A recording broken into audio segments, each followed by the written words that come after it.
Assalamualaikum warahmatullahi wabarakatuh. Perkenalkan, nama saya Muhammad Al-Banullah, Prodi Ekonomi Syariah Fakultas Keislaman.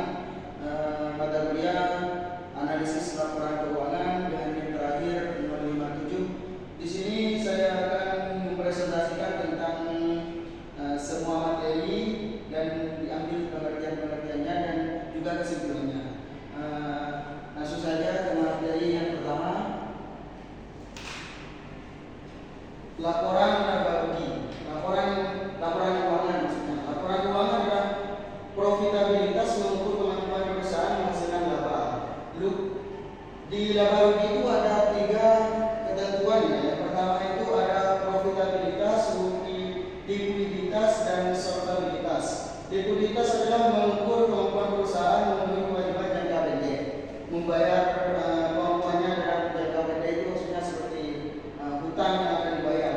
Solvabilitas adalah mengukur kemampuan perusahaan memenuhi kewajiban jangka panjangnya untuk mengukur keseluruhan dari laba tersebut. Efisiensi itu mengukur efisiensi penggunaan aset perusahaan. Yang kedua adalah perubahan modal. Perubahan modal itu ada 2. Yang pertama, perubahan modal akibat laba ditahan. Yang kedua, perubahan modal akibat transaksi. Contohnya itu aktivasi operasi pembayaran gaji, aktivasi investasi, pembelian atau penjualan aset tetapi mesin bangunan. Dan yang kedua itu aktivasi pendanaan. Pendanaan itu seperti pendanaan saham, pendanaan pinjaman bank, dan pembayaran hutang. Selanjutnya ada neraca. Neraca sendiri itu adalah struktur modal menilai proporsi antara modal sendiri dan hutang. Yang kedua, likuiditas adalah mengukur kemampuan perusahaan membayar jangka pendek. Solvabilitas mengukur kemampuan perusahaan membayar semua hutang, seperti yang dijelaskan yang di laba rugi. Dan selanjutnya adalah laporan arus kas. Laporan arus kas adalah aktivasi operasi yang menunjukkan aliran kas yang berasal dari aktivitas sehari-hari perusahaan dalam menjalankan bisnisnya. Menghitung semua menghitung semua aktivitas sehari-hari itu dicatat di dalam aliran arus kas. Aktivasi investasi menunjukkan aliran kas yang terkait dengan investasi jangka panjang perusahaan. Dan yang terakhir, aktivasi pendanaan menunjukkan aliran kas yang terkait dengan aktivitas pendanaan perusahaan. Yang terakhir itu ada jenis-jenisnya. Jenis-jenis laporan keuangan itu seperti tadi, laporan laba rugi, laporan perubahan modal, neraca, dan laporan arus kas. Selanjutnya adalah analisis laporan keuangannya. Analisis laporan keuangan adalah perbandingan laporan keuangan adalah teknik analisis laporan keuangan yang membandingkan laporan keuangan dari periode yang lalu dengan periode yang sekarang. Yang kedua, analisis tren. Analisis tren itu adalah tendensi adalah metode analisis untuk mengetahui perubahan atau tren suatu hal seperti keuangan perusahaan atau pengiriman barang. Dan ini persentase. Persentase adalah persentase per komponen atau comment of statement adalah keuangan yang dilakukan untuk membandingkan komponen dalam laporan keuangan. Dan yang selanjutnya adalah metode dan teknik. Metode dan teknik adalah analisis laporan keuangan adalah cara untuk menilai kinerja bisnis dari laporan keuangan pada periode tertentu, seperti periode tahun lalu dan periode yang akan datang. Yang terakhir adalah analisis laporan keuangan. Analisis laporan keuangan adalah proses untuk menguraikan, menilai, dan membandingkan data keuangan yang ada dalam laporan keuangan. Itu membandingkan semua dari periode yang lalu dan periode yang sekarang, seperti itu. Dengan tujuan untuk mendapatkan pemahaman yang tepat tentang kondisi keuangan perusahaan, untuk melihat kondisi perusahaan itu meningkat atau menurun. Yang selanjutnya adalah rasio likuiditas. Rasio likuiditas adalah rasio keuangan yang digunakan untuk mengukur kemampuan perusahaan dalam membayar kewajiban jangka pendeknya, seperti hutang.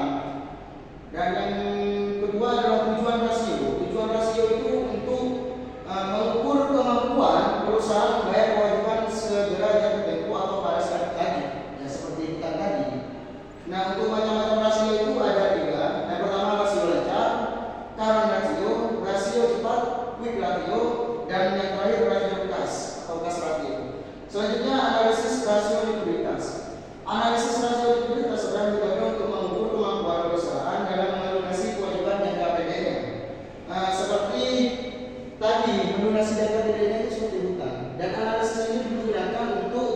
membandingkan nilai-nilai yang diperoleh dari rasio keuangan dengan data yang lain, membandingkan data rasionya dengan data yang lain, seperti itu.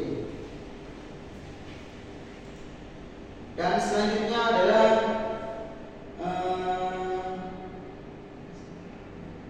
rasio tentang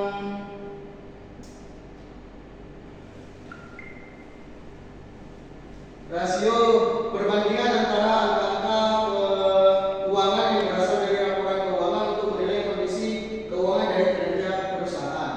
Yang kedua adalah fungsinya adalah sebagai penilaian performa perusahaan terhadap manajemen ke depannya, menjadikan pembanding dengan perusahaan di sektor yang sama, dan memastikan posisi keuangan dalam satu periode tertentu. Selanjutnya membantu menentukan langkah-langkah perusahaan dalam periode selanjutnya.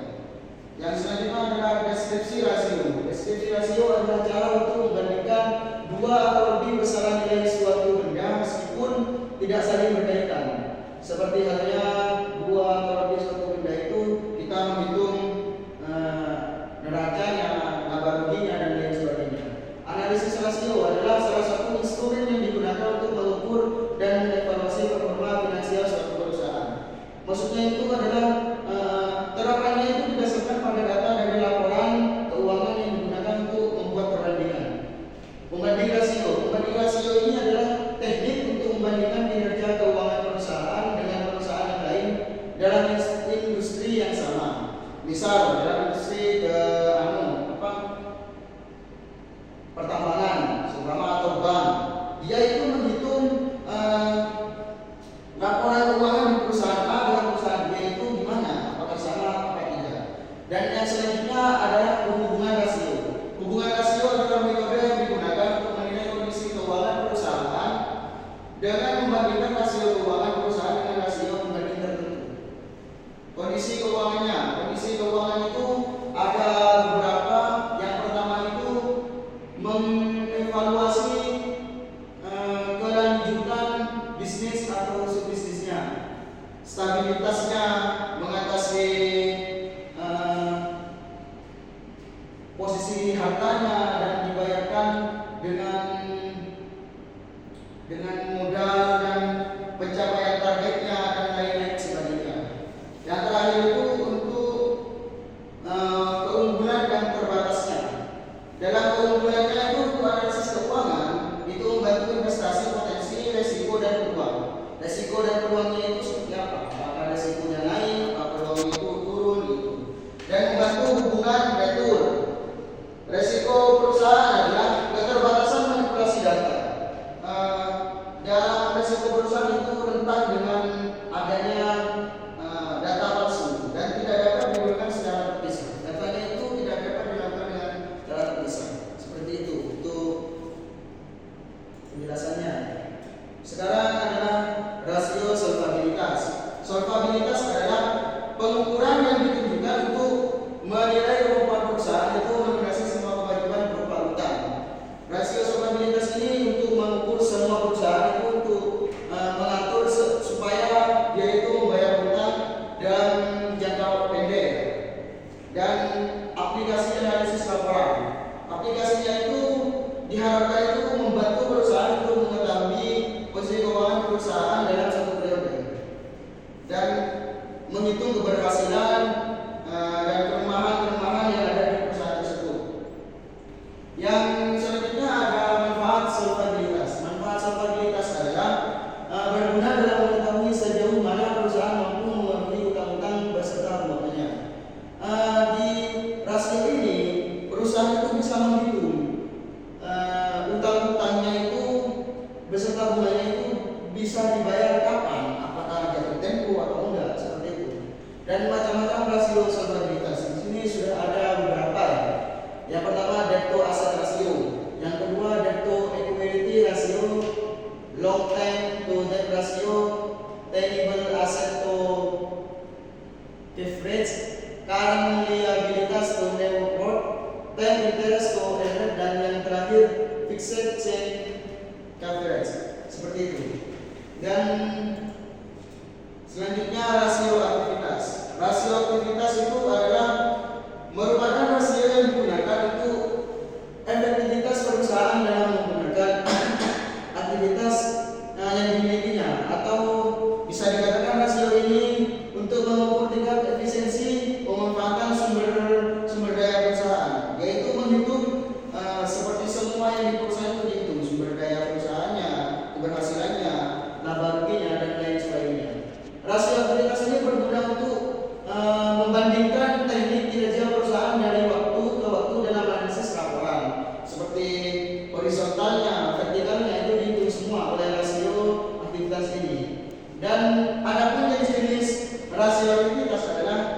ada beberapa. Yang pertama itu perputaran piutang, yaitu menghitung piutangnya itu dikelola kemana seperti itu. Yang kedua itu perputaran persediaan, yaitu persediaan di dalam perusahaan itu diputar kemana oleh perusahaan seperti itu. Dan yang ketiga itu rasio perputaran modal kerja. Modal kerjanya itu hasil dari kerjanya itu diputarkan kemana? Apa itu diberikan untuk aset perusahaan atau yang lain sebagainya. Dan yang selanjutnya rasio perputaran aktiva tetap. Dan yang terakhir perputaran aktiva. Maksudnya di sini adalah perputaran persediaan. Itu mengukur seberapa cepat persediaan itu dijual atau diganti dengan harga tertentu. Rasio perputaran piutang adalah mengukur beberapa cepat piutang dikumpulkan dari pelanggan. Semua pelanggan itu berpiutang kepada perusahaan, kapan dalam jangka waktu itu membayarnya. Dan yang terakhir itu perusahaan itu menghitung aset tetapnya dan mengukur seberapa efektif perusahaan menggunakan aset tetap untuk menghasilkan penjualannya. Dan yang selanjutnya adalah rasio profitabilitas. Profitabilitas adalah merupakan rasio untuk menilai kemampuan perusahaan dalam mencari keuntungan. Rasio ini menghitung perusahaan itu kerjanya itu dapat menguntungkan apa tidak, seperti itu. Aplikasinya itu yang saya temui itu ada beberapa ya, seperti Excel, Weibo, Zoho, dan Zetinte. Nah, jenis-jenisnya itu seperti ini, ada beberapa. With profit margin itu menghitung keuntungannya. Profit margin ratio menghitung seperti rasio keuntungannya itu berapa. Dan return of access ratio, return of equity ratio, dan of sales ratio, return of capital employed, dan return of investasi. Dan yang manfaat rasionya adalah manfaatnya itu kalkulasi rasio profitabilitas, mengenal dan mengetahui perhitungan laba perusahaan suatu periode di akuntansi tertentu, yaitu menghitung semua labanya itu dihitung dengan adanya akuntansi tersebut, seperti itu. Dan selanjutnya keuangan bank.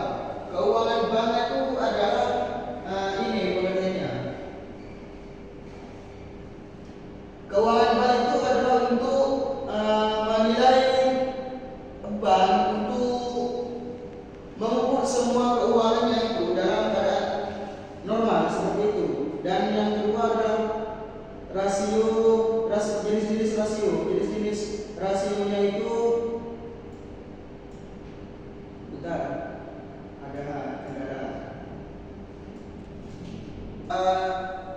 untuk selanjutnya itu adalah jenis-jenis keuangan bank.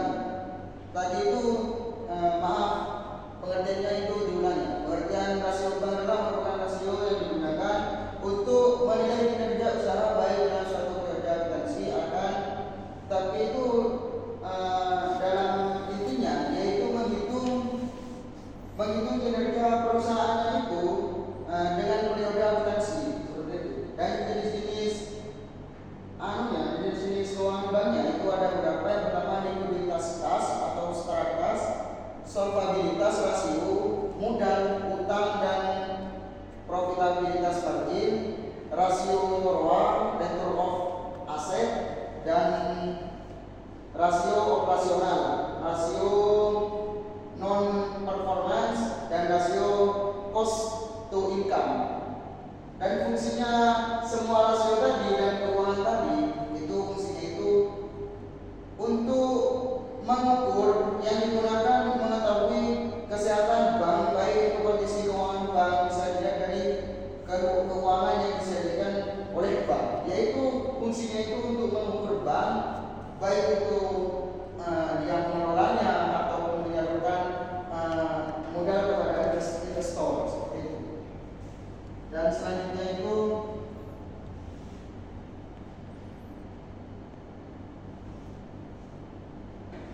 dia itu sebagai perusahaan, tapi dia membiayai semua pekerjanya dalam perusahaan itu. Seperti itu. Laporannya adalah sumber-sumber laporan kerja ini akan membantu manajer operasional perusahaan dalam menentukan jumlah dana yang harus disediakan oleh perusahaan untuk melihat aset sumber dana itu yang didapat oleh pekerjanya, seperti itu. Sumber-sumbernya itu beberapa pencarian yang saya cari itu ada 8. Yang pertama itu hasil operasi perusahaan. Yang kedua itu ada keuntungan penjualan dan surat-surat di sumber-sumber ini. Dan yang keempat itu penjualan saham. Yang kelima itu penjualan artefak tetap. Dan yang keenam itu penjualan obligasi dan memperoleh pinjaman. Dan yang ketujuh itu dana hibah.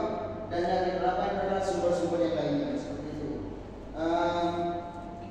Kepentingannya modal kerja adalah untuk dana yang dibutuhkan oleh perusahaan untuk membiayai kegiatan operasinya sehari-hari, seperti membeli bahan baku, membayar gaji karyawan, dan biaya lainnya, seperti itu. Untuk modalnya, modal kerja tetap adalah untuk kerja tetap, variabel, kerja bersih, jangka panjang dan jangka pendek. Untuk laporan sumber-sumbernya itu modal kerja ini akan membantu manajer keuangan untuk menentukan jumlah dana yang harus tersedia. Oleh sebab itu, adanya modal kerja ini bisa melihat asal sumbernya, asal sumber dana itu didapat, seperti itu. Dan selanjutnya itu adalah kredit. Kredit itu adalah kenapa harus adanya pentingnya kredit? Kredit itu penting apabila kita itu dapat mengalokasikan dana kita yang kita kredit mendapatkan hasil itu dialokasikan ke apa? Ke perusahaan, ke saham, seperti itu pentingnya. Seperti tadi itu. Fungsinya adalah fungsi kredit itu berusaha menghasilkan uang sebagai alat pertukaran yang efektif. Bank adalah lembaga keuangan yang menghubungkan mereka yang kekurangan dana dengan mereka yang kelebihan dana. Maksudnya yang kekurangan dana itu untuk meminjam. Apabila meminjam itu ada perjanjiannya. Dan kalau orang yang kelebihan dana itu seperti ditarik di bank sebagai investasi, seperti itu. Yang ketiga adalah hitung dan analisis. Menghitung dan analisisnya itu adalah kurangnya sumber dana sendiri, menghitung kebutuhan kredit, tentukan jumlah yang diperhitungkan analisisnya, dan kemampuannya itu adalah membayar. Yang pertama membayar, yang kedua menjamin penilaian kredit, dan yang ketiga adalah analisis keuangannya. Prinsip-prinsip kredit adalah seperti ini. Ada yang pertama kapital, kapasitas, karakter, dan kondisional. Seperti itu. Kapasitasnya adalah apakah dia mampu untuk kredit.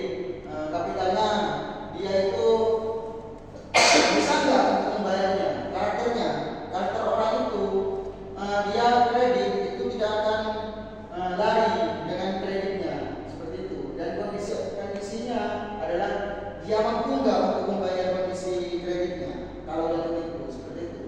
Jenis-jenis kredit itu meliputi kredit konsumsi seperti jalan pribadi, kredit pemilikan rumah, kredit kendaraan, alat transportasi, kredit usaha, modal, dan kredit lainnya untuk memiliki tujuan dan syarat-syarat yang berbeda, seperti itu. Nah, selanjutnya adalah analisis laba kotor. Analisis laba kotor adalah secara umum pengertian analisis laba kotor adalah analisis yang digunakan untuk mengetahui jumlah laba kotor. Jadi menghitung laba kotornya dalam perusahaan. Faktor-faktornya itu seperti besarnya laba kotor dipengaruhi oleh berbagai faktor, seperti perusahaan, harga jual, perubahan harga jual, jumlah barang yang dijual, dan yang ketiga itu harga yang dijual itu adalah harga pokok penjualan apa enggak, seperti itu. Dan manfaatnya itu adalah kegunaannya adalah untuk melihat tren perjalanan laba perusahaan dari periode ke periode.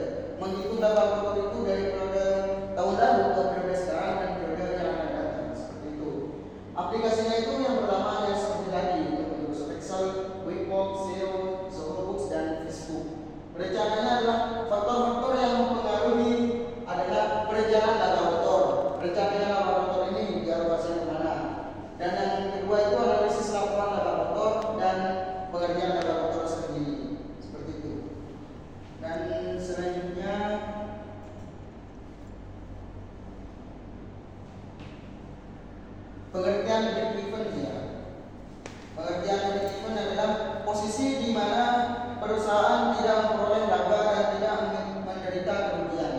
perusahaan itu tidak maju, tapi dia tidak rugi juga, tidak merosot perusahaannya seperti itu. Tapi itu penting bagi manajemen untuk mengambil keputusan untuk menarik produk atau mengembangkan produk seperti itu, atau menutup perusahaannya yang tidak menguntungkan tadi seperti itu. Manfaatnya itu adalah banyak ya. Namun secara umum itu mengetahui titik pulang pokok dari sebuah usahanya. Dengan diketahui titik pulang pokok, dia itu dapat mempelajari apa yang kurang dari perusahaannya seperti itu. Dan yang ketiga itu jenis-jenis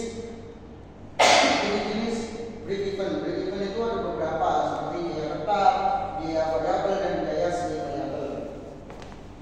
Yang keempat itu adalah asumsi. Asumsi itu salah satu landasan.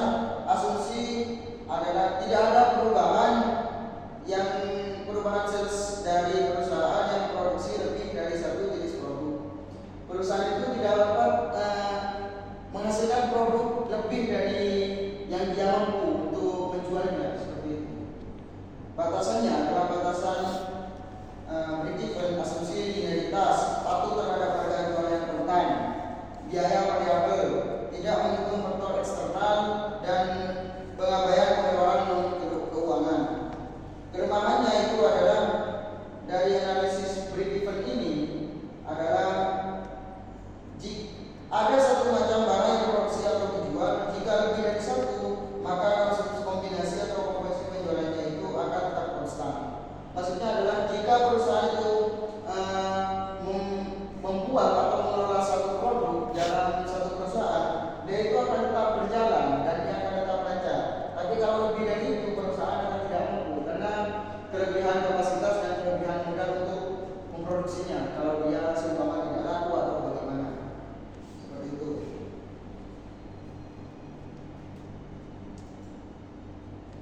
Dan sekian presentasi dari saya, kurang lebihnya